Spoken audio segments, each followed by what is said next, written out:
The Shameless Picture Show is part of the Cinepunks Network. If you like The Shameless Picture Show and you want to hear other great shows like it, make sure you check out the Cinepunks Network. You can find them at www.cinepunks.com. That's CINEPUNX.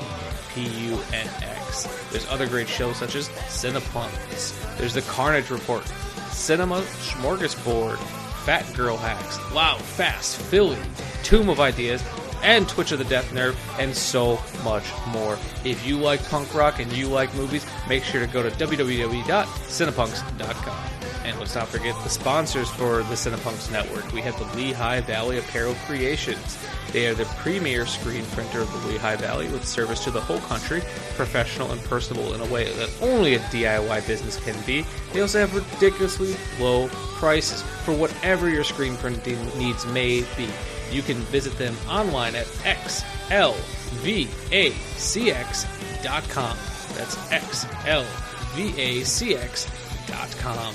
Lehigh Valley Apparel Creations. We also have the Essex Coffee Roasters. All their coffee is roasted to order. They have high quality beans, bunch of apparel, and tea available. They are bringing high quality coffee to the masses without the pretentiousness. Use the code CINEPUNKS for 10% off your first order. You can visit them at www.essexcoffeeroasters.com. That's ESSEX, coffeeroasters.com. Once again, use the code CINEPUNKS for 10% off your first order. This episode is also brought to you by Paramount Pictures. Paramount Pictures is a legendary producer and global distributor of filmed entertainment since 1912. Paramount Pictures' library consists of more than 1,000 film titles with rights to an additional 2,500, featuring films by Hollywood's most respected filmmakers, including Martin Scorsese, J.J. Abrams, and Michael Bay, among others. Paramount Pictures' library consists of more than 1,000 films, including such classics as Star Trek, Godfather, and Indiana Jones franchises. Academy Award winners Braveheart, Forrest Gump, and Titanic, and current favorites such as the Mission Impossible and Transformers franchises. Paramount Pictures distributes its titles on DVD and Blu-ray through Paramount Home Entertainment. We are happy to have them. We fucking love Paramount Pictures. Good evening. I'm Luce, and on dark and eerie nights like this, I can't help but think about Halloween. I'm so sick of Halloween celebrations being limited to a few weeks out of the year. That's why I created It's Always Halloween, a year-round podcast on which I'll dive deep into the dark history of our favorite horror-filled holiday.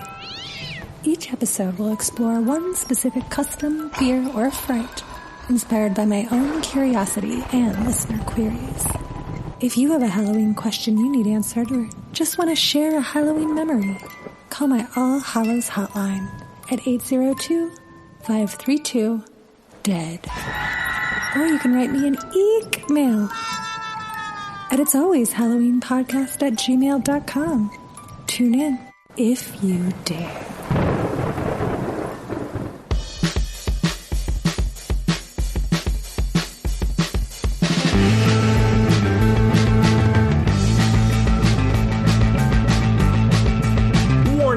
This movie podcast actually discusses movies. Be aware that it may discuss any of the following elements: endings, surprise twists, unexpected cameos, and all manner of spoilers. If this doesn't appeal to you, why listen to a movie podcast?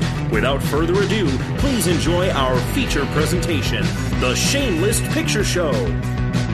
Hello and welcome to another episode of The Shameless Picture Show. I am your host, Michael Vyers, and joining me today is a regular jack of all trades, my friend, Jason Hillman.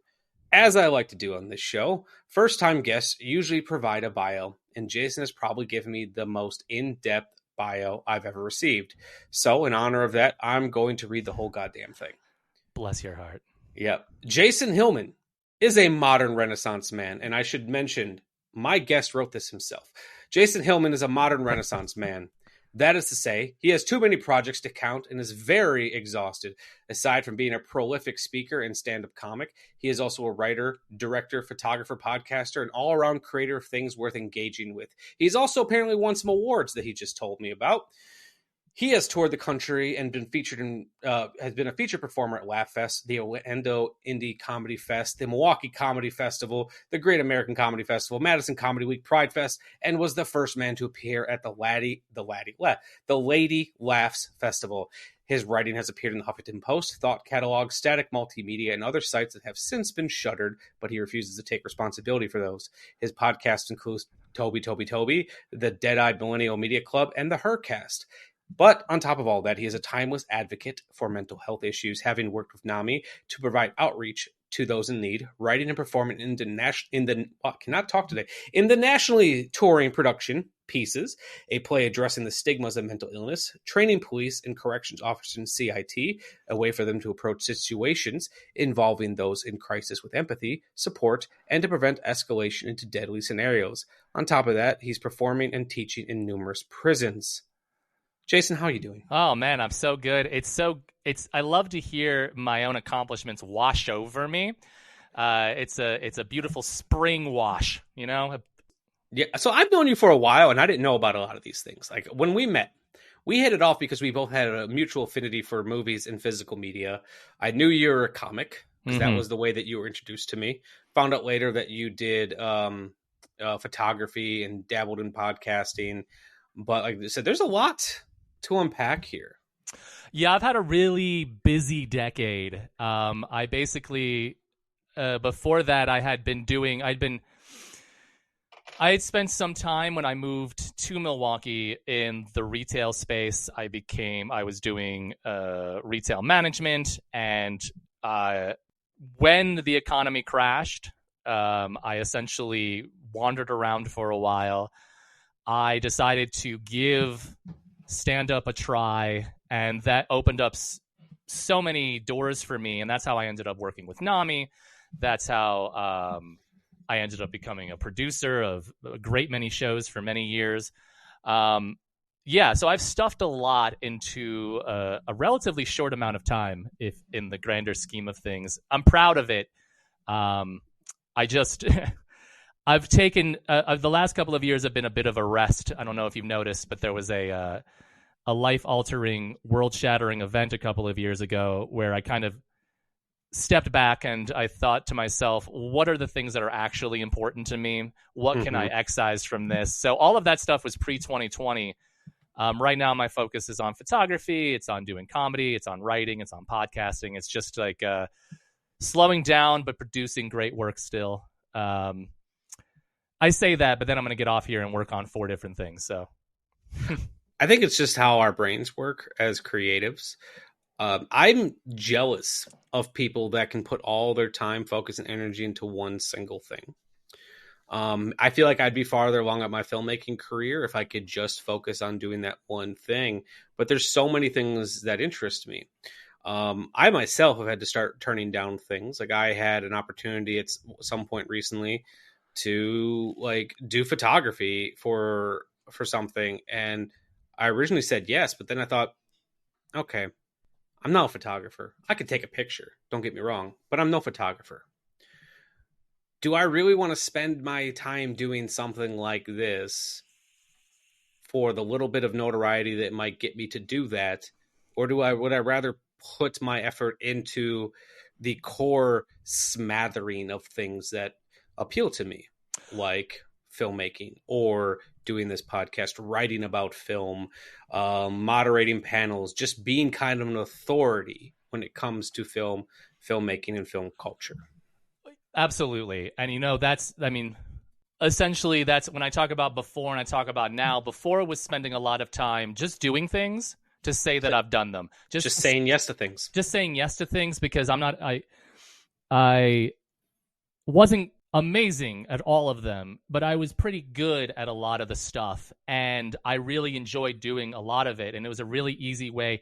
You never know what you love until you do everything you possibly can, and then you narrow it down. That's the key to living a good life, is to cram as much stuff into your schedule as humanly possible, even if you don't have time for it, having a nervous breakdown, and then emerging from that nervous breakdown with a new lease on life. And if you can throw a global pandemic in there somehow too, that also helps. The nervous breakdown of all that.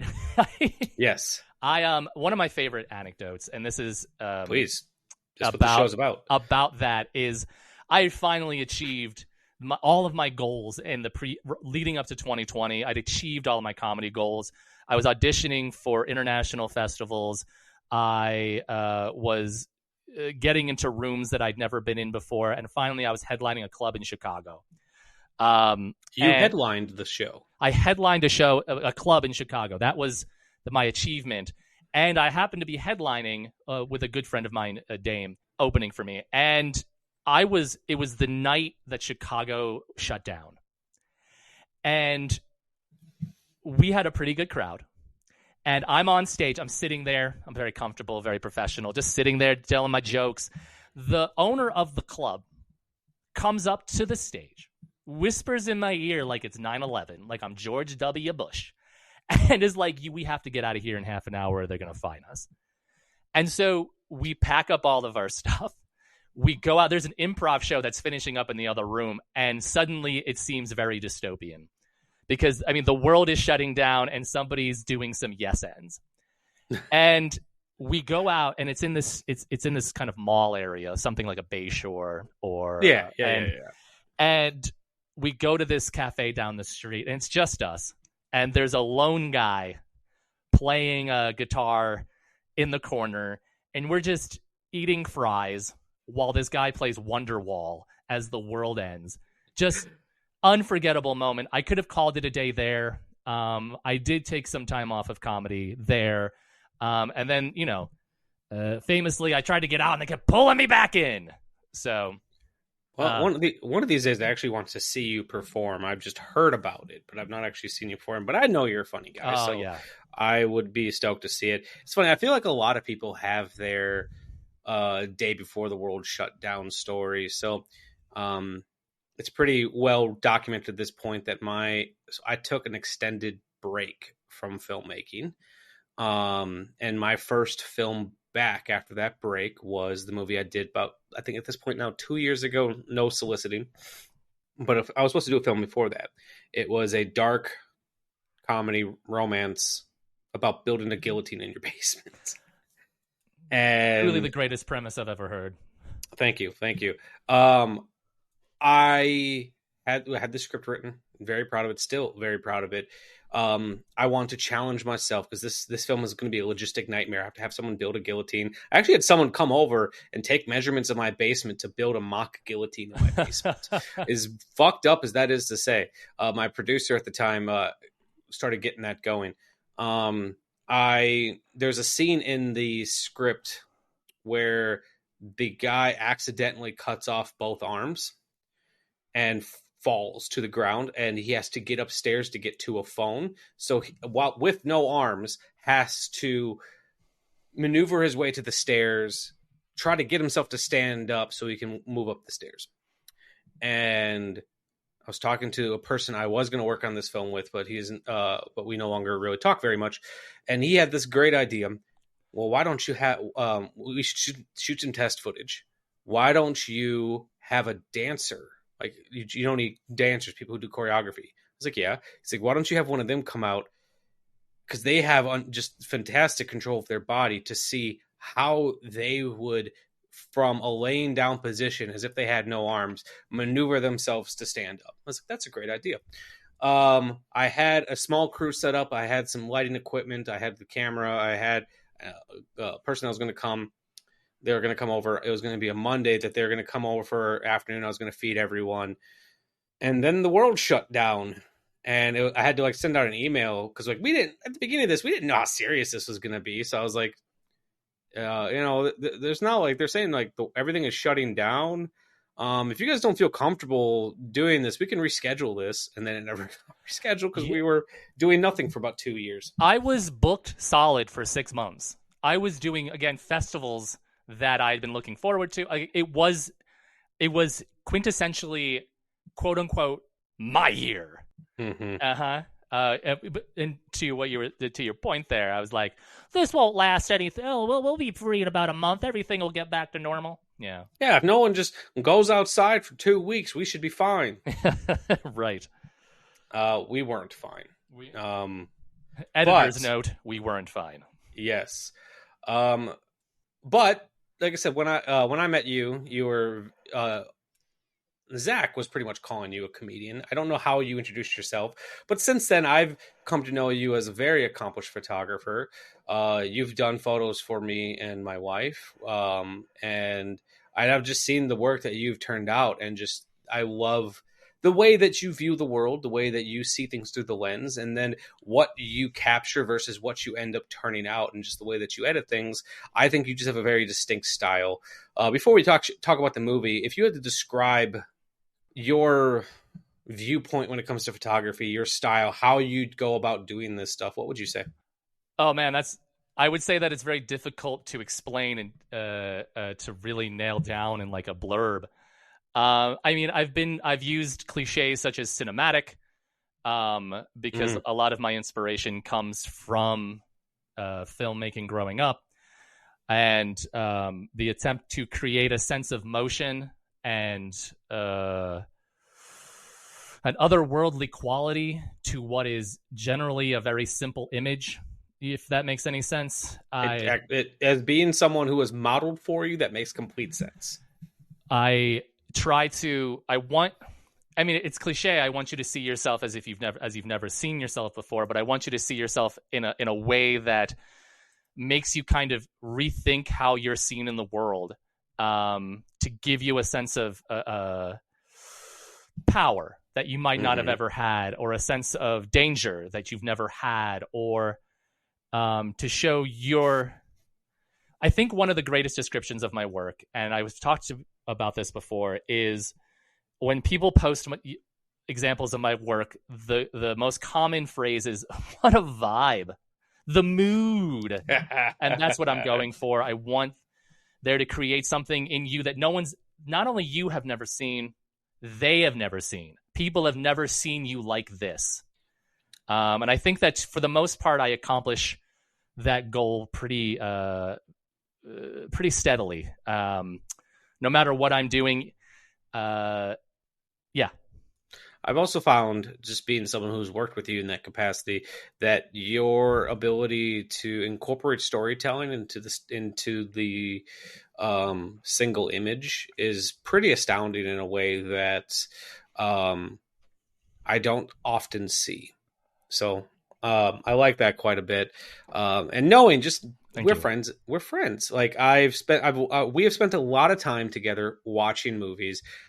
And I feel like from watching films with you and knowing what you respond to and the vibes, using your word, that you respond to, I can definitely see how that has incorporated itself into your photography. Absolutely, yeah. And the film we'll be talking about shortly was very inspirational to me. Paul Thomas Anderson is one of those directors whose use of motion informed my static imagery. So perfect. Well, I think on that note, we should get on to the movie. Mm-hmm. On today's episode, we are tackling a movie that Jason has described as one of his favorite films, Paul Thomas Anderson's Punch Drunk Love. Barry Egan is a small business owner who makes themed toilet plungers, and while his business is proving to be relatively successful, one wouldn't say Barry is a man who has it all. He's a bachelor with 7 frustrating sisters who make his life a living hell. While the sisters view their actions as a bit of sibling fun, Barry struggles with the way they make him feel and the emotional abuse that lingers through his everyday life. However, one day, Barry has a string of unrelated events happen that start to change his life. He finds an abandoned harmonium, he calls a phone sex operator, he meets the love of his life, and realizes that pudding might be the answer to all of his questions. Feeling lost? Good. Punch Drunk Love was Anderson's follow-up to Magnolia and was made as a vehicle for Adam Sandler to start pursuing more dramatic roles. Anderson felt Punch Drunk Love was a perfect film to flex his muscles as a filmmaker, and having come off Boogie Nights and Magnolia, he wanted to show he could make something smaller and more intimate. While Punch Drunk Love was a flop at the box office, making only $24.7 million against its $25 million budget, the film received critical praise from people such as Roger Ebert, who praised the film for Sandler's performance and how he can never look at a Sandler role the same way. Though the film had its detractors, with Leonard Maltin giving the film only 2 stars and saying, and I quote, "Anderson's cockeyed fairy tale version of a romantic comedy is extremely strange, off-putting, and weird for the sake of being weird." However, no one cares about you, Maltin. Well, Leonard Maltin's actually my favorite film critic, but that still comes off weirdly complimentary to me. Like, I see that review, I'm like, I want to see this movie. So, because he accurately describes it. He does. Congratulations, buddy. Yes. That being said, the film was nominated for a Palme d'Or, and Anderson won Best Director at Cannes. So, whatever. Plus, it was nominated for Best Kiss at the MTV Movie Awards. 2002 was a weird time. The film stars Adam Sandler, Emily Watson, Luis Guzman, Mary Lynn Reskeb. I don't know if I'm pronouncing her name. Reskeb? Yeah. Okay. I was never been too sure how to pronounce her name. Reskeb. And Philip Seymour Hoffman as Dean Trumbull. The film has idiosyncratic music by John Bryan, beautiful cinematography by Robert Elswit, and editing by Leslie Jones. Written and directed by Paul Thomas Anderson from 2002. This is Punch Drunk Love. I wanted to ask you something because you're a doctor, right? Yeah. I don't like myself sometimes. Can you help me? Barry, I'm a dentist. Hi, this is Georgia. This is Barry Egan. So what do you do, Barry? I have my own business. We have a non-breakable handle. Let me demonstrate for you. You're married, aren't you? No. Barry, that's your sister. There's this friend of mine from work, and I want you to meet her. This is Lena. Hi. Hi. Do you have a girlfriend? No. It must be weird for you to have so many sisters. Actually, no. It's very nice. Remember we used to call you gay boy and get all mad? What's that? We were calling you gay boy and you got so mad. I saw your picture, and I really wanted to meet you. What are you lying? No. I didn't want to get too far along on going out and be hiding something. This is Barry. Hey, it's Georgia. How did you get this number? I was wondering if maybe you could help me out with some money. Yeah, no. I'm sorry. You've just made a war for yourself that you can't afford. I'm going to Hawaii on Friday. Hawaii? I was thinking about going there. Really? I'm going to start a collection of puddings and coupons that can be redeemed for frequent flyer miles. That's insane. This is Barry. You canceled your credit card. That's a bunch of bull! Get your supervisor on the phone! Yeah. What's your name, sir? You're sick. No. Shut up! Shut up! Shut up! Are you threatening me? Yes. That wasn't good! You're dead! Ow! And all at once I knew at once I knew you needed me. I have so much strength in me, you have no idea. The day I died, I don't know why I knew you needed me. I have a love in my life. It makes me stronger than anything you can imagine. He needs me, he needs me, he needs me, he needs me, he needs me, he needs me. Is Best Kiss when they run into each other in Hawaii? Yes, I assume so. Or it's when he runs to go kiss her in the apartment. I'm going to assume it's the Hawaii kiss because that is the most like rom-com moment of this movie. Yeah. But I like the apartment kiss more. I just love that the same film that was nominated for a Palme d'Or won Best Kiss at the MTV Movie Awards. That's the power of Sandler. Yes. And I feel like it's not the first time he's been nominated for Best Kiss. I feel like Wedding Singer probably also got that award. Oh, sure, yeah. Not 50 First Dates, I hope. Probably not. Okay. Probably not. Though I do have a fondness for that movie, all things considered. It's if you can kind of view it as a sequel to this movie. If you imagine that Barry's girlfriend died, and then he's just living on that island by himself until he meets Drew Barrymore, it kind of works as a sequel. Sure. I did this with Ryan Reynolds. If you connect all the Adam Sandler movies into a Sandler verse, Uncut Gems is the perfect place for him to have ended up. Honestly, yeah. I Yeah, can see that. because he's got the same. I mean, we'll get into it, but I believe that every character he plays is a variation on the same theme and the same character. They're all just different dimensions of it, even his worst roles. Yes, which he's had some bad ones, but I've always really liked seeing Adam Sandler on screen. Mm-hmm. But same as is customary on this podcast, I like to get some context behind it. Jason, this is, unless I'm misquoting you, one of your favorite movies, or at least a movie that has highly inspired you. Talk to me about your history with it. Truly it's truly one of my favorites. I think that at times you can find me in a specific mood where I will say that this is Paul Thomas Anderson's best work. Interesting. As a person who, now given that he's made 5 more films since then, it's kind of harder to stack it up like that. But when I saw it, I was obsessed with Paul Thomas Anderson at the time. Boogie Nights. This was his 4th movie right. at that point. But I was obsessed with Boogie Nights. I was obsessed. Magnolia is an extraordinary film that changed my life. And, I was looking for the follow-up to that, and I was very surprised to find that it was both such a small thing and that it starred Adam Sandler. And at the time, I was a young man. I come from a traumatic childhood. I was kind of developmentally stunted a little bit at the time. And when this, I was raised by movies. And when I watch this thing, people will look at American Psycho, or they'll look at the guy from Drive or Tyler or whatever. And it's always like, it's literally me. That's literally me. I felt at that time when I saw that movie that I had never been seen by a character in a film like that before. Mm-hmm. And it spoke to me there's something about the whimsical quality of it that spoke to me. The whimsical quality matched with the rage, the sadness, the loneliness, the desperation to be seen, to be heard, to be understood.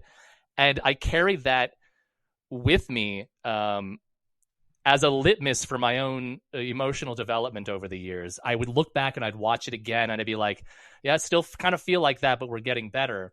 And over the last 8 years or so, I've gone back to it and I've been like, I have nothing in common with this character, self high five.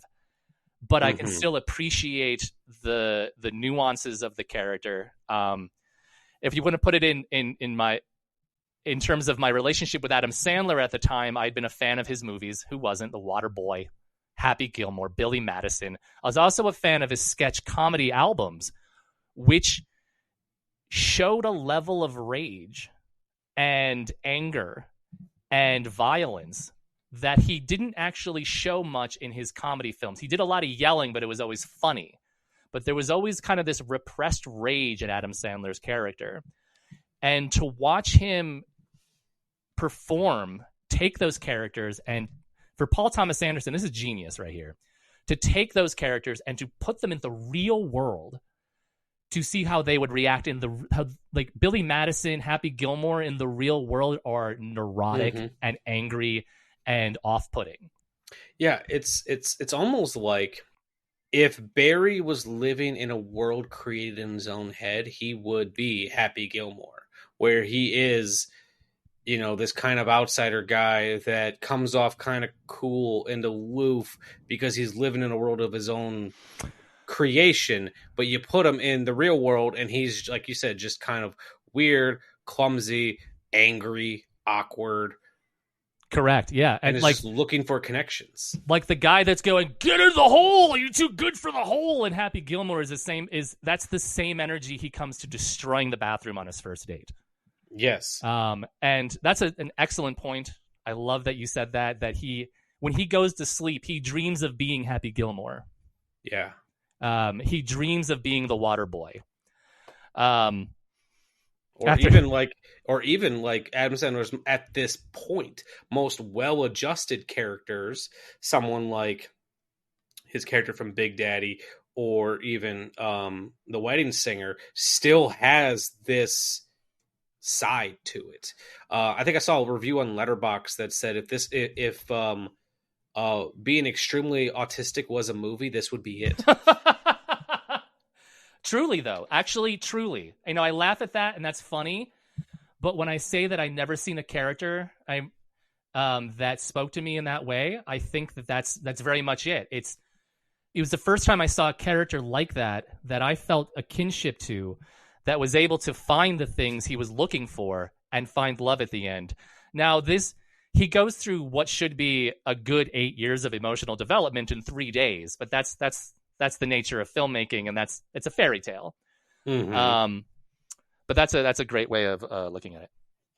No, I saw that, and it made it click for me in a way that, as I was watching this movie, I was trying to figure this movie out. And once I read that review, not only did this movie click for me, but then all of Sandler's characters in general clicked for me. And you had touched on something just like a couple moments ago, where they're in Sandler's stand-up and his like sketch comedy, there's this aggression to him that you don't normally see as much in his movies. And it's no wonder that when I was researching this movie, and not only to find out that Paul Thomas Anderson is a huge Adam Sandler fan, to the point that he has talked about how Sandler's movies were like comfort movies for him, that when he was writing this film, he was showing people the Adam Sandler Denise Show skit as being like, this is why I wrote this role for him, was because of the Denise Show. And for anyone out there who remembers that skit, it's a talk show where Adam Sandler dedicates a talk show to his ex-girlfriend, and he pretty much it's composed of him constantly calling her and leaving her harassing messages as his dad calls in and berates him. And it's played for laughs, and and that is there's a straight line from that to Punch Drunk Love. 100%. Because I'll talk about his first date again. And here's the thing. Women watching this movie, and I don't know if you watch this with Amanda, but I've watched this with women. Their reaction to this film is much different because they've dated that guy and are terrified of that guy. Yes, like I did watch it with him. Or Amanda was watching it while she was doing other things as I was watching. I think she was playing a game or something. But she would like tune in every once in a while and just kind of be appalled by the character that Adam Sandler was playing. Mm-hmm. Not that he was playing this character, but just like, who is this fucking guy? Uh-huh. Yeah. Like, and then there was a moment, she's like, why are you watching this movie? I was like, oh, so I'm doing an episode of the show with Jason. And he's like, Jason loves this movie. She's like, Jason loves this movie? It was like very much a moment like that, where I was like, yes, this is one of his favorite movies. Right. That's interesting. I think that it's hard to it's hard to just try to get people to have empathy for a character like that, because his violence and his rage and his aggression is played for laughs. He seems like a repulsive character, but people are products of the language that's provided to them. Mm-hmm. And so when you're raised in a bubble of trauma and taught to repress your feelings and to protect yourself by lying, because he looks like a guy who just lies and punches walls. He has a very like dude bro attitude, but it's coming from a place that he's ashamed of. It's coming from shame, and it's coming from guilt. And he's doing his best to not take it out on the people around him, but it exposes itself and it expresses itself more and more and more as he meets somebody who is willing to tolerate that, to listen to him, to let him be him. In hindsight, going back to this movie, it kind of comes off like Elizabethtown, but good, made by an auteur. It's like Elizabethtown for film bros, because her character is kind of a manic pixie dream girl. I was just going to comment on that. Who exists to kind of bring him out of his shell. But I think that the way he's handled is different than that trope is usually handled. As you said, delicate care. He's given the opportunity for grace. He's very ashamed and feels guilt for who he is, and it's a reduction of that as time goes on. Is he screaming at his sisters that you better fucking do that or I'm gonna kill you? Yes, that seems aggressive, that seems violent. But these are the people that when he walks into a dinner party remind him of the worst time of his entire life. Yeah, like I think that scene, so there's a couple things I want to comment, but but like that scene when he's first walking into the party and he like does almost like a double take 2 or 3 times of walking in and then going back out. It's like he's working through. He is trying to get himself to the point of going through that door because he doesn't know how this is going to go. But at the same time, he's got a pretty good idea of how this is going to go. You know, even the simple language that he has throughout the film, he does it. He is so afraid of being mocked by his family. He doesn't want them to know anything. Like the fact that he keeps telling Luis Guzman, don't tell my sisters this, don't tell my sisters this. And I get that because while I was never berated in the way that he was, I had a lot of anxiety about letting my family into aspects of my life to the point that like before my family, I don't think even knew I had girlfriends up to a certain point because I never told them about any of it. And I didn't want them to know because I didn't want that awkwardness of them trying to talk to me about it and making a big deal out of it. And while his is far more extreme, the grace and the care that you get from this character comes from the simple fact that while he does have wild aggression, they show you leading up to any of his points of aggression how he got to this point. You know, his family is not presented as, oh, look how really nice they are and he's just flying off the handle. No, they fucking suck. The first time we see them, they're like, remember that time we used to call you gay boy? Exactly. And they would not drop it. And it's like, yeah, no wonder he fucking broke that window. And you were talking about Emily Watson's character being treated as kind of a manic pixie dream girl for this movie. And it's honestly true because if you were to make a companion piece film that was about her life leading up to like pretty much everything she's doing congruently to him, she's just as probably fucking crazy as she is. Or as he is. Like she openly talks about stalking him. And just seeing a picture of him, and she knew she wanted to be with him. So it's not necessarily on the same level, but she is not nearly as turned off by some of his erratic behavior as she very well could be.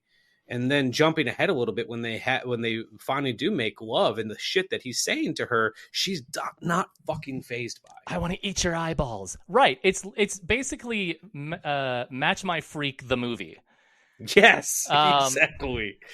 And they're both made for each other. And yes, we only get his perspective, but I think that we're too easy to dismiss male anger. I think that this is a movie that was asking an interesting question about the origins of that anger. We're too quick to dismiss it and not look at its origins. And I think my generation especially came from this real repressive childhood development stage raised by people. It's like a cycle of violence and ignorance and apathy and a lot of dream crushing. Because we had the template is different now, but there was a template that we were all supposed to follow or be ashamed of ourselves when we were growing up. And I think that he is the ultimate id of the masculine identity of that time period. I think that Paul Thomas Anderson's entire portfolio is him asking these questions about what it means to be a man, what it means to stake your claim in the universe, what it means to find your strength. I think that his follow-up, There Will Be Blood, is a direct answer to the question that Punch Drunk Love raises. I do not enjoy that film. I said it, film bros, come for me. I do not like that movie. I do not think it's a good movie, and I do not enjoy the character at all. I think it's beautiful, but it's not his best work. I think that The Master, on the other hand, really brings that character into a new context and offers a response to that character that we didn't get in Punch Drunk Love with Philip Seymour Hoffman's Dodd, I believe his name was. Their interactions are basically an interview with that character archetype. No, that's in one. It just kind of blew my mind a little bit that there was not a movie in between Punch Drunk Love and There Will Be Blood. That's kind of fucking with my head a little bit. It's crazy that he went directly to that. Yeah, because while I'll be the first to admit, and that's the whole point of this show, I have not actually seen There Will Be Blood. It's one of those movies that I feel like I've seen because it is so discussed. It is so well known. I've seen clips from it. I've seen it talked about. I understand the look and the feel of that movie. Mhm. I still want to see it because I feel like all of his films have something to offer one way or another. It's absolutely worth watching. It's absolutely a must see in your collection. I would also say that that was the same year that it was competing against No Country for Old Men for all the awards, and I was still am a diehard Coen Brothers guy. Sure. And could I have seen both movies? Yes. Was that how my brain worked? No. You know, what was interesting about There Will Be Blood is I lived with this just huge German guy at the time. Just a masculine man. And he was his response to There Will Be Blood was very typical for me. Men love Daniel Plainview. Men love the idea that you just going out there, staking your claim, fuck everything else. And I think that you can tell a lot about a person by which Paul Thomas Anderson's masculine figure you relate to the most. And it was interesting watching the men around me love There Will Be Blood and not like Punch Drunk Love. I loved watching that contrast. I like watching masculine reactions to movies that ask the question about their place in the universe. And I think that at the end of the 90s, this is a completely different essay and a completely different conversation that we should have sometime. There was a lot of movies that were coming out in the late 90s, early 2000s that were like, do we really need to be doing this? Is this who we are? Is this anger natural? Is there a place to put this? Is it what is our place in the universe? And before we got to answer those questions and have that conversation, we had the 9/11 attacks. And the structure of how you defined yourself as a man completely shifted. And we turned into, all media turned towards war and aggression and violence and torture, and we got really obsessed with that. We got real spicy after 9/11, and I don't think we really went back to we had to deal with a decade's worth of shooting poor people makes me sad movies instead of figuring out whether we should be forcing our men to go over there and traumatizing a generation and so on and so forth. I feel like we're slowly getting back to those themes of, what does it mean to be a man, and these explorations of hyper masculinity. I think Michael Mann has always been very interesting with those type of themes, but then it's been very popular in popular culture. I wouldn't say very popular, but it's becoming more popular in pop cinema because of the old man trope. I mean, you have Logan, which is just old man Wolverine, or right. You have old man Clint Eastwood, and him trying to figure out what does masculinity mean now that he's older and can't be a masculine man. So we're kind of getting some of those themes, but they always have to put it in a frail body. Once you got to the point that you can't do these things anymore, the things that you once considered to make you a man, are you still a man? Like Mickey Rourke in The Wrestler and shit like that. So it's a different way of it, because now they're wrapping it in the, am I still a man if my body doesn't let me do these manly things? But they're getting there, but in a different way. I mean, there is an entire entire ideological ecosystem to the right that is scooping up all of these guys who have no path in life and are confused about what they're supposed to do, and just feeds them poison. Mm-hmm. There were variations of that in the 90s for sure, but it's worse now with the Andrew Tates, the Joe Rogans, the Jordan Peterson.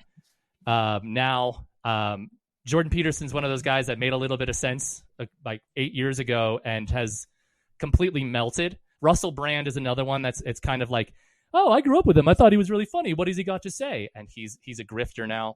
It begs the question, if Barry Egan, Barry Egan loves DJ Justice. He's very susceptible to the themes, the influences of media around him. If Barry Egan had access to Andrew Tate, he would have been a much worse person. Yeah, I can't imagine this character listening to Joe Rogan. I mean, if it's clear that he's listening to drive time radio, the yes, coming down the mare, that kind of stuff. Like, it's he funny. just really cuts them down to size, because he was. And... You know what I want to hear, because in relation to that, I want someone who can do a Joe Rogan impression to take his entire rant about the health food and the coupons and how he discovered pudding and just do it in Joe Rogan's voice, and it would sound like a bit from his show, 100%. I don't want I don't want anyone to know this, but I don't want anyone. Originally I was looking at the Italian chicken. But once I saw the pudding and how it rings up each individual cup, I realized I can get more frequent flyer miles this way. Now that you mentioned that, and especially connecting it to the drive time radio, and he really just says it like it is, and he cuts these people down, he'd 100% be this guy. He absolutely he'd 100% would be. He'd be really into MMA, as he's calling the sex phone operator and just really making sure it's confidential. But yeah. What I love, and this is why, what's interesting about him is he shows his signs of humanity. When you talk about autism, the movie, that's still pretty funny. But he's a genius. He's smart. He knows even when he's being fucked. When he was the phone sex operator, he's desperate for connection. But he also knows that he's being fucked in that moment. He knows what's happening, but he's like, I really want to talk to somebody, and I really want to feel that connection. Yeah, and even just the simple fact that when she's asking him, he has a clear, I don't want to say misunderstanding of what this operation is. It's more so he doesn't care. So when she's like, "Oh, are you touching yourself?" He goes, "Not really." He just want, like you said, he just wants someone to talk to. Right. And instead of going down to a Denny's and just striking up conversation, he gets most of his conversations through the phone, because he can't bring himself to let anyone in. And the people that he has the most conversations with are his employees. He can't he doesn't have any human connections that are based in a power dynamic. He can't interact with his sisters or his in-laws because they've been poisoned against him, essentially. They're awkward around him and they're doing their best, but, he did smash that guy's windows. But he has no friends. He has literally no friends. And I feel like a lot of there's a lot of Barry Egans running around with no outlet, no love, no friends, and are tuned into all of these voices that are telling them that to be a man, you must be misogynist. You have to work out all the time. You got to have 6-pack abs because these women, their standards are so high.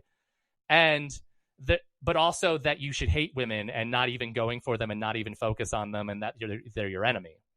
I think that there is a lot of that character and a lot of people that are coming up right now. And I'm trying not to get political, but the you can say whatever you want, man. Well, it's my show. The hypermasculinity debate really comes from what happened in 2016 leading up to now. I think that Donald Trump has portrayed himself throughout the 30 years that we've all known him as this kind of powerful, strong man who's a billionaire and says it like it is and does what needs to be done. And he's a con man. It's always been a front. It's always been a smokescreen. But he presents himself that way, and he tells people what they want to hear. Populist genius. But men define themselves by how close they could get to Trump. How much they could puff their chest out and talk about their accomplishments. And he's like Bizarro Tyler Durden to these people because he fucks people over like they want to fuck people over. Bizarro Tyler Durden. He looks like they want to look. I want to wear a suit and tie and have someone doing my hair and be tanned all the time and live in a gold house and a cold palace. They want to take out their aggression and anger on the world by telling people, I'm not going to pay you. I'm not going to do that. It's mine. It's mine. It's mine. It's mine. It's this craven narcissism that is born of being in a situation in which it's clear your government doesn't care about you. It's clear your employers don't care about you. They'll outsource your job immediately. These men are looking for someone to tell them they're special. It's interesting, as you were talking about that, I kept thinking about some of these themes and how they relate to Punch Drunk Love. and I was thinking about the power dynamics that are in play at in this movie. You know, Barry has got this just aggression that he doesn't know where to place throughout this movie, and you know, as a movie, and he often just takes it out on inanimate objects. He has a lack of power as this movie begins. His sisters and his family have all this power over him. And even with his employees, he's got a good relationship with his employees from what we can see, but it doesn't seem like he's their boss. They like him. He's a good guy, but they don't have that respect towards him. They're there for a job. Yeah, maybe Luis Guzman's character does, but that's even debatable. He's mostly confused about why he's there. Yeah, I think so. But then it's interesting because you have the other side of the coin with Philip Seymour Hoffman's character, Dean Trumbull, who is not in this movie very much, but he is impactful in every scene that he's in, where he's a guy who has power. He has what he probably assumes is respect from his subordinates, you know, and he's also very much the type of guy to, if he's not getting what he wants, he just gets aggressive. Like that scene when Barry calls him and Barry comes out all hot and ready to fuck shit up until he gets yelled at back and he acquiesces in the situation. That is his first awakening, but is his first attempt to take control back, and he had no idea how to react when it was given back to him. Mm-hmm. But it's him cracking open the first can of refreshing boundaries that he's ever sipped on in his life. And then, you know, you have Philip Seymour Hoffman's character who acts like a big man over the phone, but once Barry shows up in Utah which, by the way, I love that he fucking has that phone with him all the way to Utah, got on a flight, everything. He's whimsical. Holding on to that phone. He shows up at Philip Seymour Hoffman's door, essentially, and is like, this is how this is going to happen. And once he shows that he's not going to back down, Philip Seymour Hoffman acquiesces in that situation. And that's where you get that's that moment. That's that. And then as he's walking away, he attempts to get the last word in like he always does. Yep. Because he can feel his power slipping. People heard him being disrespected and doing nothing about it. He needs to establish his power again. And Barry Egan's having none of it. Barry Egan has found his strength to fight. Mm-hmm. Yeah. That's one of my favorite scenes. That shut up. That's one of my favorite scenes of all time. It works. It's worked so well too. I rewatched the trailer before this episode, and that moment, the way it was cut into the trailer, got a huge fucking laugh out of me. And what's one of my favorite things? I love that scene because of the way Paul Thomas Anderson moves his camera. Yeah, let's talk about that a little bit. Because like when he's doing the shut up, it starts to the right, and then he turns and it pans along, and then turns into him. It follows him. It's one of my favorite scenes in the entire movie, not only because of Philip Seymour Hoffman, but the way that it follows him. There's something about that just really triggers the joy in me. And mostly it's just watching Philip Seymour Hoffman doing his thing. Yeah, just letting him cook. Truly one of the greatest actors of a generation. Sorry to Daniel Day-Lewis, but Philip Seymour Hoffman could do There Will Be Blood, but Daniel Day-Lewis could not do Along Came Polly. Because of because of Philip Seymour Hoffman, we have in the normal lexicon, he sharted himself. Exactly. That's because of Philip Seymour Hoffman. From downtown, making it rain. Plunk. Love it. Yeah. He also was exquisite at playing the most pathetic people alive. Yeah. In a profound way. Have you ever seen Before the Devil Knows You're Dead? Not yet. Him and Ethan Hawke, man. But it is a hard watch, and he is pathetic in it. But no, I love watching Philip Seymour Hoffman. I think that just what an astounding loss. And I'm glad that we got him in Paul Thomas Anderson got him in another movie before he went, and possibly I think his greatest performance, The Master. Just a perfect film. But talking about the way the camera moves, it's interesting too, because like I know at this point, P.T. Anderson, he was kind of creating a style for himself. I've not seen Magnolia, so you can kind of pick up the weight on that one. Jesus but you look at some Christ. Sorry. I have it in my Amazon cart right now as we've been talking. You have known that I've not seen Magnolia. We've talked about it. It shocks me every time I hear it. Well, good. Tom I have it in my Cruise's Amazon. greatest performance of all time. I have that in my cart and the best of Adam Sandler's Saturday Night Live in Perfect. my cart right this second. Perfect. But at this point, with Hard Eight and Boogie Nights, P.T. Anderson is kind of developing a style for himself. It's a lot of flowing cameras. It's a lot of kind of quick movements and rapid editing. It's just a really interesting style. And I really appreciate that not only of Punch Drunk Love did he want to delve into the romantic comedy sphere of things. I remember reading somewhere that the original conceit of this film was supposed to be more of a crime film. And he decided to remove those elements from it.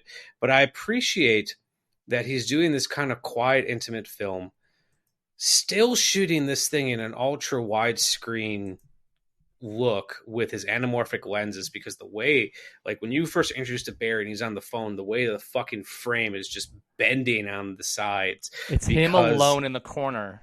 Yeah. Yes. Because of the anamorphic lenses he's shooting this fucking thing on. But he's not really showing off. He uses a lot of static imagery. When he does move the camera, it's in a way that's not showing off. It's not the Copacabana scene in Goodfellas. It's just put the camera on a swivel and follow Barry pacing in his apartment. And like, there's this beautiful little moment when he sits down and he's first talking to Georgia and the camera pans over to show the second chair to kind of give you the idea that he is there with someone. He's having a conversation with someone. He's getting, and if you notice in that scene too, the other chair has like, a little place set up, which is probably where he sits when he's having dinner, but it almost is mimicking what would come later in the movie when he's having dinner with I can't think of her name at the moment. Emily Watson's character. And he just does these little movements with this camera. He's shooting in an ultra widescreen format, which he doesn't need for something this intimate, but still chooses to do so because it gives the film an interesting look. And I feel like there's a lot you can study with this, in the way that he uses his colored lens flares, and the way that works along with Jeremy Blake's artwork. And I think I'm just kind of rambling now. It's whimsical in that way. And what I've loved about PTA, and again, regardless of what I think, personally, the way that I feel when I watch There Will Be Blood, he is moving in a different direction, because I'm begging you to watch Magnolia, because he got all his showing off out there. There's a bunch of one takes. The camera is whipping around wildly at all times. The reason why I found Punch Drunk Love and then There Will Be Blood so destabilizing as a fan was because those movies are very Altman-esque. There's a huge cast. There's interconnecting storylines. They go on forever. There's weird events. There's like the ending of Magnolia, very controversial, but there is a fairy tale quality to the pathos that he brings to real people. And he puts it all out. He puts it all on the floor in Magnolia. Like, there is, everyone's crying, everyone's dying, everyone's trying to make it through the day. And with Punch Drunk Love, he took a step back. He slowed the camera down. He allowed for static shots, for people to move within the frame without the camera implying that there's something happening. The only time that happens is really when the only time the camera really moves is we're slowly moving in on characters just talking in a frame, but it's not whipping. When he's running, That's probably the most elaborate camera work in the movie when he's running away from the brothers. And we go back to Philip Seymour Hoffman. When he's in action, the camera moves because there's a nervousness, there's an anxiety because this guy is unpredictable. We don't know what's going to happen. We don't know where his power lies, what he's going to do next. He's a liar. He's a tyrant. And so the camera seems a little bit more anxious whenever it interacts with the characters that come from that world. But when it's dedicated to Adam, when it's dedicated to Barry and to Emily Watson, it slows down. Mm-hmm. Like when he's coming into the running down the hallway to get to the plane, it's just him. He's in motion. It's just him running down the tunnel towards the light. The camera doesn't have to imply that. No, he is, and I think that's where the genius comes of casting someone like Adam Sandler.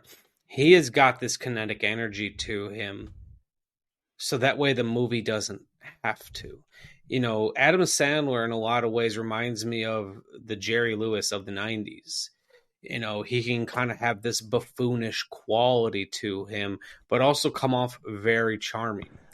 And like you said, him running down the tarmac, or not the tarmac, but down the throughout the airport, or him running with the literal display for the pudding, him dancing, doing his little jig while in the grocery store, right? His fucking gazelle-like leap when he jumps over like a barricade. That's craziness. Into the street.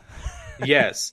And I think the fact that P.T. Anderson is such a fan of Adam Sandler, he didn't want to take away what makes Sandler work, and he kept it in. He kept all these qualities that people come to expect in Adam Sandler films, and just recontextualized them. It makes you re-examine why you like Adam Sandler stuff.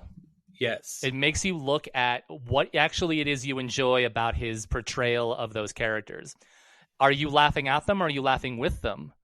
Mm-hmm. Because are you a person that looks at Barry Egan and goes, what a sad sack of shit? Or are you a person that looks at him and goes, this man is desperately seeking some kind of connection? In Magnolia, less so in Boogie Nights, but in Magnolia, the star of the film is the director. In Punch Drunk Love, the star of the film is Adam Sandler. There are nuances to the camera work that I love. I just love the magical quality of instances, the crashing of the car, the dropping of the harmonium, the various lens flares, the fading into Jeremy Blake's paintings, what I think is maybe John Bryan. John Bryan did Magnolia too. Exquisite score. I love it so much. But I really think that there hasn't been a better combination of audio elements in a film than Punch Drunk Love. There are a lot of great examples of that. When Johnny Greenwood came on to Paul Thomas Anderson's films, he was also doing a great job. His score in The Master is great. His score in There Will Be Blood is great. But I miss John Bryan. There was a bouncy quality. Even though it was joyful, there was anxiety. I just love, from a production standpoint, I think Punch Drunk Love, because I watch it now just objectively as a film, and its production quality is incredible to me. Yeah. I love the blue suit. I love that he never takes off the suit. There is never a single moment where you see him without, well, maybe when he claps the lights off at the end of his session with that woman. Yeah. But he is never out of that suit. No, it's almost like a suit. It's almost like a suit of armor for him, except for when he's in his homestead, his domain. He has that suit on. There is, I read a theory a long time ago, and I don't necessarily agree with it, but I enjoy the intellectual exercise. Someone suggested, because of its fairy tale quality, that Barry Egan is essentially Superman, but he came up in the wrong household. He's got infinite strength, infinite power, but he has no concept of his strength, and he has no concept of how to wield it, and he wears that suit of armor as his sort of protection against the damage coming to him from the world.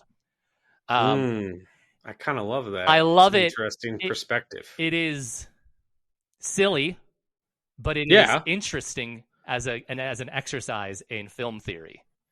Yes. And I think that because a lot of the background is vague, because you don't know a lot about these characters, about him, especially about Lena, it's easy to assign meaning to things.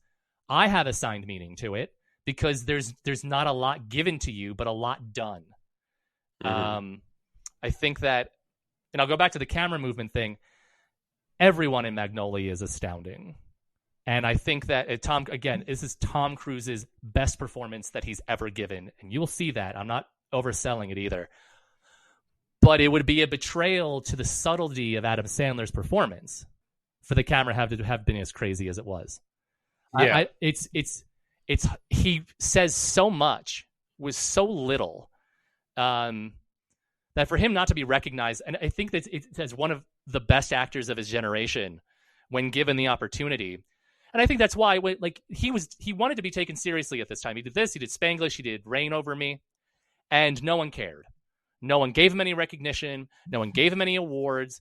And so he was like, I'm going to go make millions making stupid movies with my friends. See you all later.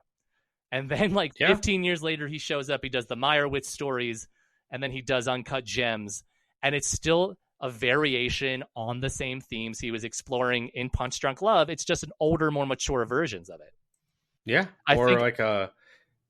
Another one that he did that kind of went under the radar very recently was a movie called The Cobbler, which is another one where he's trying to have people take him more seriously. Wait, The Cobbler is good? I enjoyed it. It's not as good as this or the Meyerowitz stories or some of the other films you've mentioned, but it's better than any of the grown-up movies. It's better than Blended. It's better than That's My Boy. It's better than most of the shit he puts out. I was very much led to believe that movie was awful. I am now going to watch it. Maybe I went in with very low expectations knowing the shit he was making, but it was better than I expected. And I mean, let's see. The guy who made that, he made a movie that I really enjoyed. Oh, he made Spotlight. He made Stillwater. He made The Station Agent. Okay, I'm going to watch this. I'm going to go watch that movie. But yes, people just don't notice him because they need him to be goofy, but he refuses to adhere to any expectations that people have for him. I think Adam Sandler is probably one of our smartest actors too. Yeah, and he also knows when to take a back seat to some things. Yes, exactly. And he's probably one of the most loyal friends that anyone in his life has ever had. He brought his friends along. If you were there for him when no one was, he's bringing you along. Even Rob Schneider, a guy who deserves nothing. Mm-hmm. I hate that fucking guy. You hate that fucking guy, but he was Sandler's buddy. And the only reason he is relevant now, and the only reason he can live in the bubble that he's in, is because he can afford to, because of Adam Sandler's largesse and generosity. Yeah. And then, when I mentioned him Adam Sandler taking a back seat to things, he took essentially he gets top billing because he's the biggest name in it, but he essentially took a back seat so that way his daughters could star in a movie. A movie on Netflix called You Are So Not Invited to My Bat Mitzvah. He plays, his daughter is the star of that movie. His wife is also the star in that movie. He took a back seat just playing the dad so he can get the fucking thing made, and he produced it, but he's not selling the movie on himself. And I think that's interesting. He's an incredibly humble dude. He is. And I think he's, we've been pretty much saying this for the last, hour and 16 minutes. He's a much better actor than anyone gives him credit for. He just doesn't get a chance to flex it. And every time he has tried to, it doesn't do much. I personally think Funny People is one of the best movies that Judd Apatow has made, and he is pretty much the big reason for that. He is not afraid to look into the shadow of his own persona. Mm-hmm. He is not afraid to reflect on his own persona, and he's not afraid to embarrass himself in the goal of making good art or bad art, depending on the situation. Funny People is a really good example of that. I didn't enjoy that movie the first time. I think that Judd Apatow is a bit overindulgent sometimes. A bit, yes. Yeah. And he was, good for him. He built an empire on the back of some really good stuff. And I got to say, I can't hate on a guy that's like, I don't necessarily agree with him, but I kind of respect a person who is like, my movies are going to be as long as I feel like they need to be, and dude's making fucking 2.5-hour comedies. Do I agree with that choice? No. But, respect. At the same time, I got to give him a little bit, I got to thank him a very little bit, because if it wasn't for him, Amanda would not have Letterboxd. She pretty much created a Letterboxd just so she could shit on This Is 40. And I love that. I think that's very good. That's very funny. I've gone back to Funny People as when I watched it, I wasn't doing comedy. I didn't have a career to reflect on. I think that Funny People I like it more now as even a mildly successful comedian. I can look back and go, man, and I was about to quote Magnolia, the goddamn regret, but that doesn't make any sense to you. But it will. It will one day. I will have to have you on again so we can do Magnolia together. I could talk about Magnolia for. I mean, if we want to like a little teaser for what our conversation will be, that was the last film I watched with my father, and that was the last real conversation about media that we had was Magnolia, and I've kind of lived in the shadow of a lot of I've been multiple characters in that movie, or reflected from the personalities of a variety of characters in that movie. Paul, the man just spoke to me. And when The Master came out, that spoke to me too. And a lot of his follow-ups didn't speak to me. I did not like Inherent Vice that much. I love the technique. I love the style of it. I didn't like it. Phantom Thread is good, but it's not my flavor. And Licorice Pizza sucks. I didn't enjoy that movie. I know your feelings on Licorice Pizza. I try to, and it's very much a punch drunk love kind of movie, but it also seems like a man just playing the hits. Mm-hmm. And the Haim girl is incredible. She's a really good actress, and the Hoffman child is fine. The stunt casting of Bradley Cooper as John Peters, good stuff. It just doesn't come together for me. But I mean, Paul Thomas Anderson, he's got another movie coming out with Tom Cruise and a bunch of other people, and apparently it's a huge movie. It costs $200 million. I really want to see what happens when this man cooks with a budget. So it's been shooting for a year now. So okay, I think it's got Tom Cruise in it. I forget who's in it, but it's big names. I got to keep in mind, this is you can only trust Wikipedia for so much. It just says upcoming Paul Thomas Anderson film. It's claiming to star Leonardo DiCaprio, Regina Hall, Sean Penn, Alana Haim. That's right. Teyana Taylor, Wood Harris. Guy's name is Wood Harris? Okay. I was like Woody Allen and Ed Harris together. Benicio del Toro. Leonardo DiCaprio, that's it. He's the one who's never been in one of these movies. I am fascinated to see what will happen with a Leonardo DiCaprio in a Paul Thomas Anderson movie. In the same way that Alejandro Iñárritu has a new movie coming out with Tom Cruise. So, which I hope brings back the level of acting that we were seeing from Tom before Mission Impossible took off. I agree. And then thinking of DiCaprio with Paul Thomas Anderson, DiCaprio is another actor that does not have any qualms of making himself look pathetic in a movie. Hence, Once Upon a Time in Hollywood.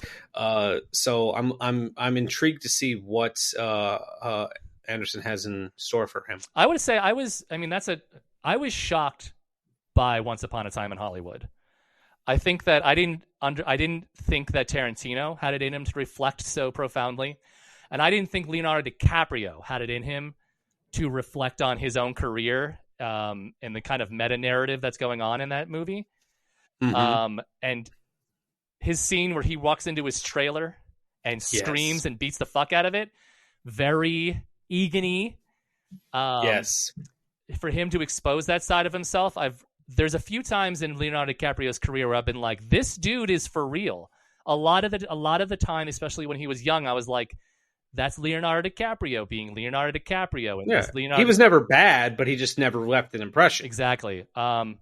Will Smith was the same for me. Him and where every now and then there's like this spark, and for Will Smith, for me, it's Focus and Ali. Okay. He just puts it on sometimes, but Leonardo DiCaprio in Once Upon a Time in Hollywood was a revelation. Yes, I completely agree with that. So I'm excited to see what he does now.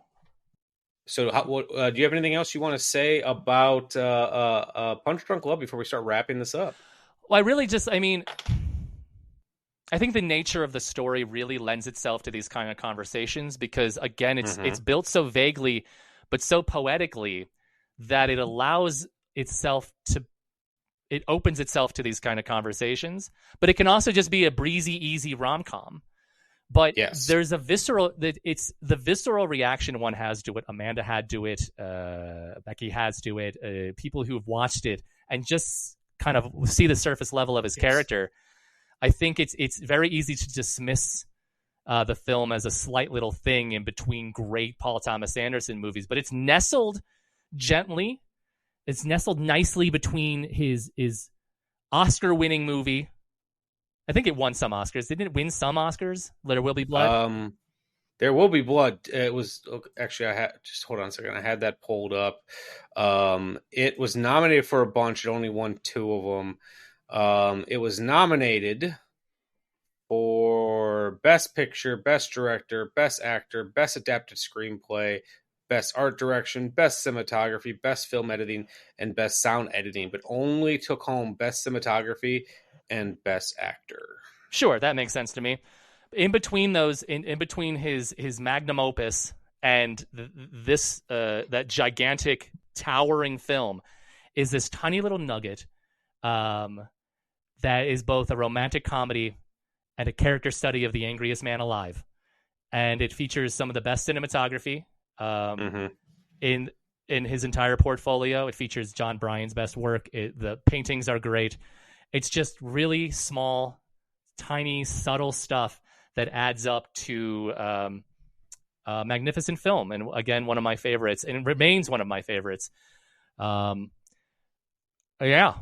It's definitely one of those movies that if someone were to tell me, now that I've seen it, if someone were to tell me that they love this movie, I'm like, okay, yeah, I can get that. But if someone were to tell me they have just a complete adverse reaction to it, I'm like, yeah, I get that. And that's great cinema, baby. Yeah. Before I ask you if you prepared for it, I always mention we do something on the show called the Thrill House moment, which is kind of your lock in, the moment that really kind of sells you on the movie, or just even your favorite scene, however you want to internalize that. I do want to read a little snippet from an essay written by author and filmmaker Miranda July. She wrote a little essay called Punch Drunk Love, A Delegate Speaks for the Criterion Collection. And there's these 2 little paragraphs that I think kind of explain beautifully about how that kind of explain the lore of this film. So if you will let me indulge for a second. So Miranda July writes, "My favorite part of this movie is when Barry goes to Hawaii. He suddenly realizes he can just go for her, even without the frequent flyer miles. This is also my favorite thing in life, the sudden understanding that you aren't condemned to sadness, that you can simply walk toward the thing you want. When I was 20, I dropped out of college and moved to Portland to live with my girlfriend, all while my parents were on vacation. Some people probably do this sort of thing all the time, but for Barry and me, it's a big deal. We don't take anything lightly ever. Even right now, my heart is pounding as if I'm in a high-stakes car chase. Why? Because I'm unclear on my dinner plans. Because there's a fly in the room. Because food in the earthquake supply kit is past its expiration date. Paul, PT, Mr. Anderson does such a good job of describing that perpetually alarmed feeling. The trucks literally roar by like Jurassic Park dinosaurs. The warehouse door rolls up and down, blinding and blackening like the wrath of God. Life really is terrifying." And then it continues by saying, "I just took a moment to consider the ways I'm condemning myself to sadness at this very moment. The problem is that even if you have enough frequent flyer miles to go anywhere with Emily Watson, the anxiety comes with you. You can sort of see this in Lena's eyes. She loves Barry, but she's no fool. Sometimes it's going to be a nightmare having this guy around. Barry thinks he just said that's that to fear forever. God, how I wish you could just leave the tyranny of worry and self-loathing at some shitty mattress store in Utah.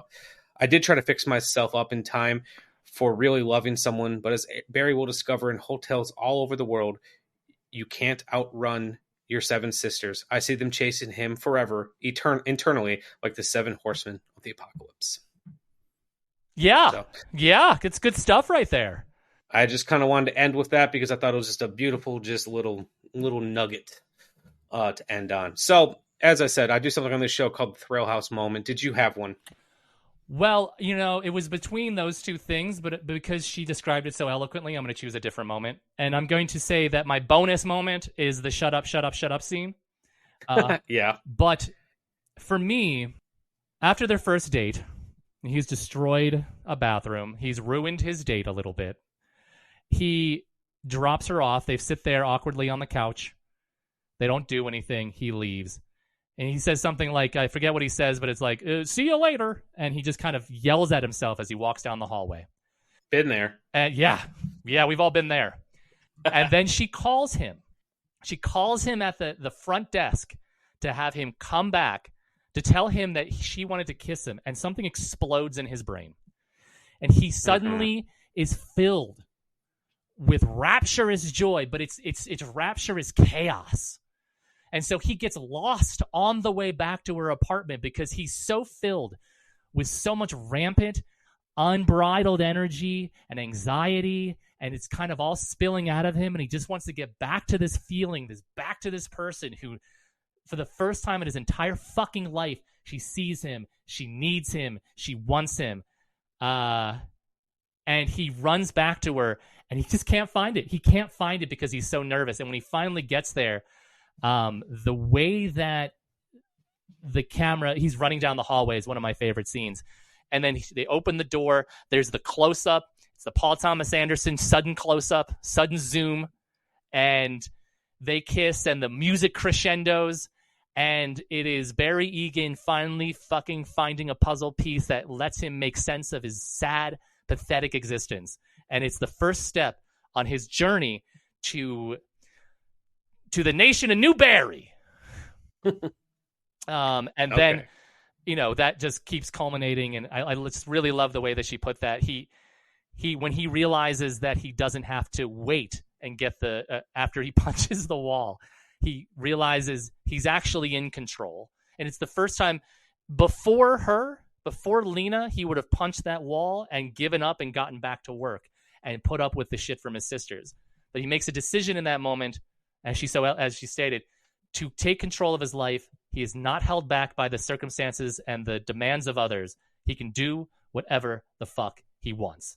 I love that moment. I love how he runs back to her. I love when he makes that connection. It sticks out for me. And again, John Bryan's score really makes it work. Yeah. She needs me. She needs me.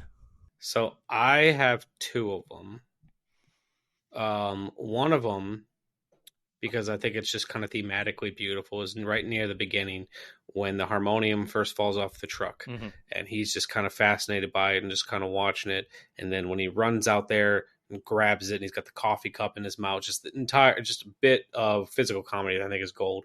But then the reason I love that moment is because it's it kind of reverberates through the entire film. You have this unwanted piece of junk that he found that needs some love and needs some repair. He's afraid to do too much with it because he doesn't want to draw attention to it. He doesn't want to make too much noise. So he just kind of gently plays some keys, and anytime someone comes up to him, he quickly hides it off. But then he is, he fixes it up. He makes sure it works. And by the end, he is full on playing that harmonium. And I just think it's a beautiful little... As she wraps her arms around him, yeah. Yeah, a beautiful little thematic piece of imagery to kind of relate to how he is progressing through this film. And it's a beautiful observation. And what I love about that is, like, she mentions it, and then all of a sudden he's like, oh, is it yours? He's nervous for a second that what he has found won't be his anymore. His fear of loss is always overwhelming. Yep. Yeah. Even for something that's been discarded on the side of the road. And then, but I think my my true, like, my ears perked up and for me moment was the introduction of Philip Seymour Hoffman. Partially because it's just Philip Seymour Hoffman and he makes everything he's in better. But it opened up the world. Because up until this point, we've got Barry's apartment, we got Barry's place of work, and then we got his family's home or his sister's home, whoever, owned it. We didn't get much of this world, and he talked to this phone sex operator who kept berating him. But when Philip Seymour Hoffman is introduced, you see, it looks like the world opens up. You see that this is a scam operation, not just this phone sex operator who is taking it upon herself. It is a whole thing that they set up, as well as the fact that he has a semi-successful mattress business. So when he's introduced, like I said, this new set of characters, even though they're not in it very much, just kind of open up this world in a way that I perked up a little bit and like, oh, because I kind of had an idea in my head of how this movie is going to play out. But when they threw in those other characters, it just changed things. It felt very Coen Brothers-esque in that way. I think that he represents the kind of the paragon of selfishness and tyranny in his life. He is the embodiment of everyone who's ever screwed Barry Egan over and taken advantage of him. I think he makes, again, he's only been there for a brief period of time, but he makes a great foil to the emerging soul and humanity of Barry Egan.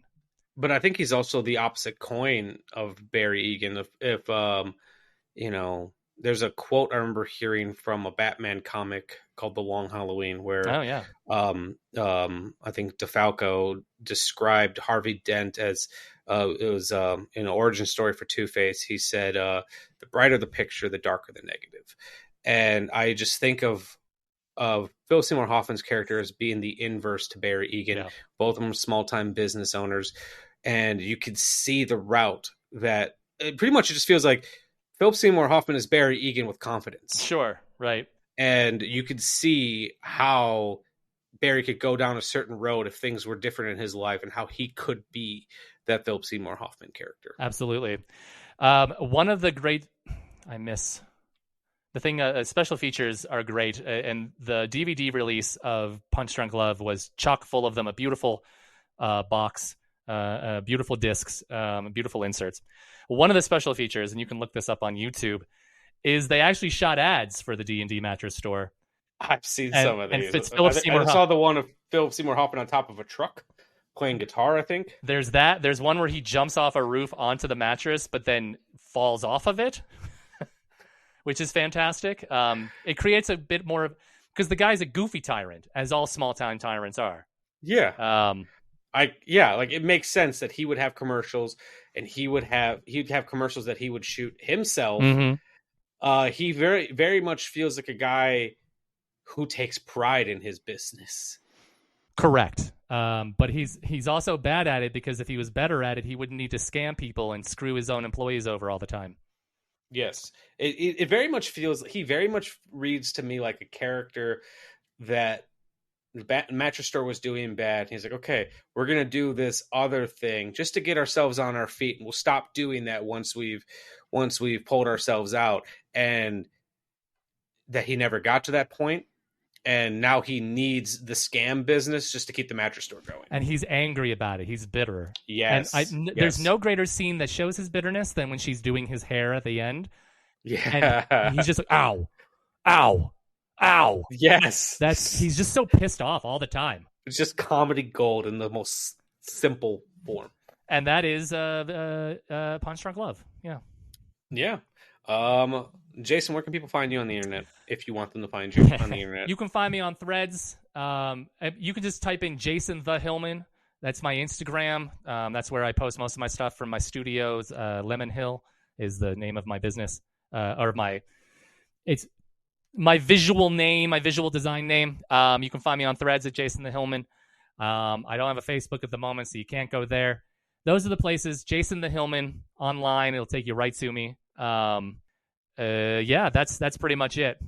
Cool. But at this point, everyone who listens to this show should know where to find me, but you'll find a link to my link tree in the description for this. But you can find me on Letterboxd at Vyers102008. You can find me on Instagram at Shameless Picture Show and Michael_Vyers. And I'm on TikTok, Shameless Picture Show, where I do physical media reviews. Yeah, thanks for listening, guys. Make sure you keep coming back for more episodes of this wonderful podcast. This season has been all over the place, and I think that's kind of the best way to do it. And yeah, tune in next time. Shame Place, Shameless Picture Show. And then an extra special thanks to fellow podcaster and friend of the show, Austin Proctor, who actually had edited this episode. So if you want to support Austin Proctor and everything he does, be sure to check out the Frightmares podcast.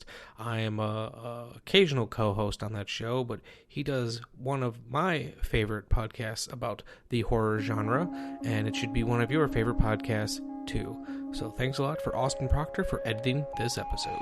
The Shameless Picture Show is recorded in Milwaukee, Wisconsin and Easton, Maryland, and is hosted and produced by Nick Richards and Michael Vyers.